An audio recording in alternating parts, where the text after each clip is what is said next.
Welcome to a brief look at my time as one of the artists awarded the Nature Foundation Art Residency 2025. I was fortunate to get to both Hiltuba and Witchelina reserves, both owned by the Nature Foundation, and I spent most of the 2 weeks at Hiltuba. It was nice to disconnect from life and travel solo for the 2 weeks of the residency. The staff at both reserves were awesome. First was Hiltuba.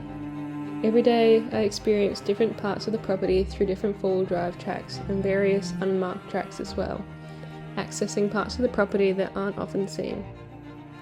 My goal with this is to capture the beauty in places that are so far from human spaces and human intervention.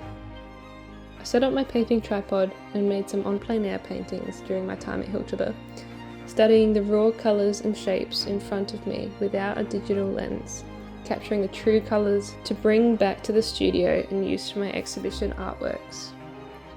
A lot of my inspiration was also captured through the use of a drone. This became a fundamental part of my upcoming artworks for the Nature Foundation exhibition.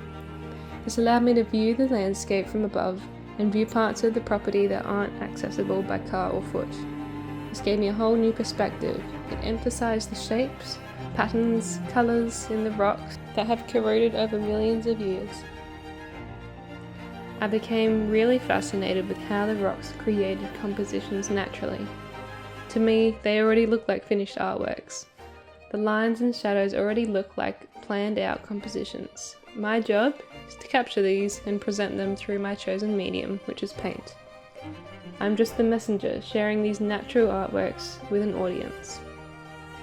The details in these rock formations, plants, colours and logs, wildlife were really beautiful, and I'll carry this colour palette across through my artworks.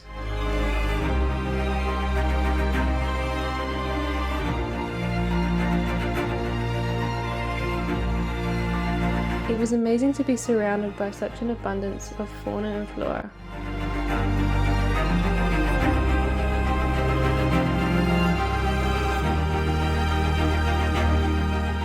I then travelled to Witchelina for the last 2 nights of the residency. The difference between the 2 reserves is quite interesting to observe. The rocks were equally as fascinating, but at the same time so different in colour and shape. The formations were created around 500 million years ago from movements in the Earth's crust at both locations.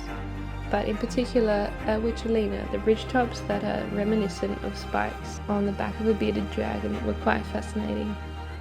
I did some exploring by foot here as well, through the creek beds, and noticed the tiny details of rocks, plants, animals and sounds. Stay tuned for the Nature Foundation exhibition in 2026, exhibiting my works created from this trip, as well as the other 2 artists, Stephen Bowers and Jane Evans.